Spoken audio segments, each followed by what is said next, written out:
Bienvenue en 2021, 12 millions de personnes vivent sous le seuil de pauvreté en France, contre 9 millions en 2018. On affronte la 5e vague mondiale d'une pandémie qui a fait au moins 5 millions de morts, dont 120 000 chez nous. Les experts du GIEC, une organisation créée par Margaret Thatcher et Ronald Reagan pour éviter que les dangereux militants écologistes de l'ONU aient le dernier mot sur la recherche climatique. Le GIEC donc promet une mort atroce à une bonne partie de l'humanité si on ne met pas rapidement fin au capitalisme, mais en France, Jean-Michel Blanquer a un vrai problème. Au travers de notions d'écriture inclusive, on rajoute des choses comme le point médian, comme l'invention de nouveaux pronoms. Autant de choses, IEL. Oui, des choses qui surgissent de manière inopinée et qui ne se décrètent pas comme ça. Donc si vous voulez, quand un dictionnaire est un dictionnaire de référence, pour nos enfants y compris, on ne peut pas se permettre d'être dans une espèce d'inventivité. La vie doit être simple dans sa tête.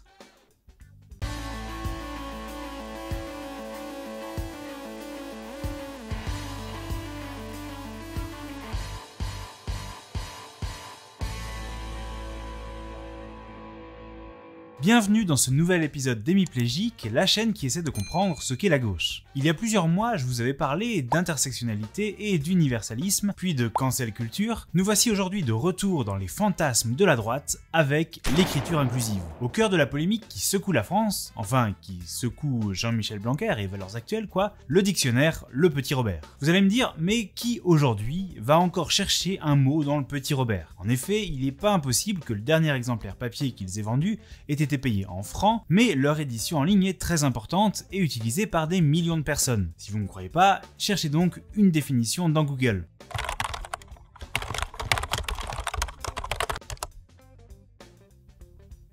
Et là, t'as appris un truc. Bref, le Petit Robert a fait entrer dans son édition en ligne le pronom YEL. YEL, pronom personnel sujet de la troisième personne du singulier et du pluriel, employé pour évoquer une personne quel que soit son genre. Dans deux cas. Le premier correspond à ce qu'on appelle l'écriture inclusive, une écriture qui ne met en avant aucun des deux genres. Par exemple, dans la phrase « Ils ont plus de jugeote que Jean-Michel Blanquer », on pourrait entendre le « il » comme masculin, de la même manière que si l'on dit « Elles ont plus de jugeote que Jean-Michel Blanquer », nous entendons le « elle » comme féminin. Surtout si l'on refuse d'appliquer la fameuse règle de grammaire, le masculin l'emporte sur le féminin, qui n'existe que depuis une centaine d'années seulement. T'as encore appris un truc. Dans ces cas-là, certaines personnes préfèrent utiliser le pronom « YEL ». YELs ont plus de jugeote que Jean-Michel Blanquer. Le second cas d'usage concerne les personnes non-binaires qui ne se reconnaissent dans aucun des deux genres, masculin ou féminin, et qui refusent d'être désignées par l'un ou par l'autre. Dans ce cas-là, elles indiqueront dans leur bio Twitter ou Insta qu'elles veulent être désignées par YEL. La réponse est simple. C'est parce que le Petit Robert est un dictionnaire. Et qu'est-ce que c'est un dictionnaire? C'est pas un livre qui édicte des règles sur la manière dont doivent parler les gens. Bah non, ça c'est l'Académie française. C'est elle par exemple qui dit qu'il faut écrire autant pour moi, et là j'espère que je t'apprends rien, ou encore qu'écrire amoncellement c'est trop compliqué, donc il faut écrire amoncellement. Orthographe rectifiée par l'Académie française en 1990. Par pitié, laissez les deux L. Un dictionnaire, lui, explique les mots utilisés dans une langue. Donc, à partir du moment où le pronom « YEL » est utilisé par un nombre significatif de personnes, c'est logique que le Petit Robert explique de quoi il s'agit. Ça permet notamment à des personnes comme Jean-Michel Blanquer de comprendre quand il entendra ses étudiantes ou étudiants parler.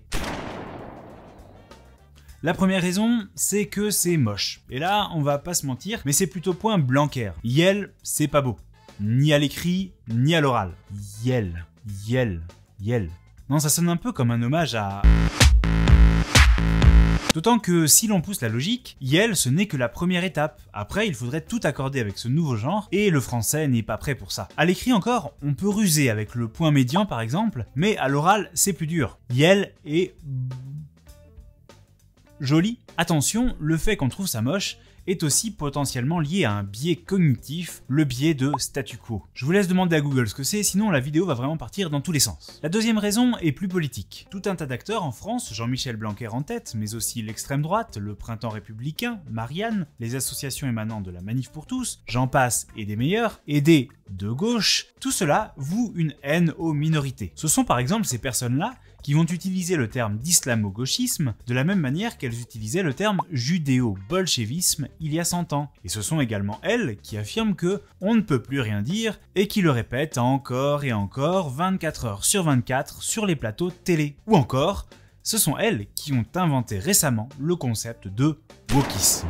Le mot wokisme, c'est marrant, enfin moi ça me fait marrer, parce que c'est un clin d'œil à toute une partie des gens qui se battent pour les droits des opprimés et qui, c'est vrai, ont tendance à inventer beaucoup de mots pour qualifier l'identité d'une personne ou leur combat par exemple. Un peu comme la Startup Nation a inventé son vocabulaire propre. Bref, woke, c'est un mot qui nous vient de l'autre côté de l'Atlantique et qui veut dire éveillé aux discriminations. Sur le principe, c'est joli, mais c'est un mot anglais, et donc ça fait un peu peur aux conservateurs. Et aux conservatrices, soyons inclusifs. Donc le mot a été détourné pour en faire un wokisme, qui résumerait globalement les ennemis de la République, qui veulent la fragmenter à coups de communautarisme et d'intersectionnalisme. C'est un épouvantail qui n'est fondé sur rien, mais qui fait appel aux peurs ancestrales des électeurs et des électrices, si promptes à croire que la France est sur le déclin à cause des femmes, des musulmans, des métis, des pédérastes et des communistes. Toutes ces personnes-là prennent le pronom « yel » et l'écriture inclusive au premier degré. Et vraiment, je trouve ça ridicule, les personnes qui prennent ça au premier degré. Évidemment que si la France était un pays où tous les individus étaient égaux dans les faits,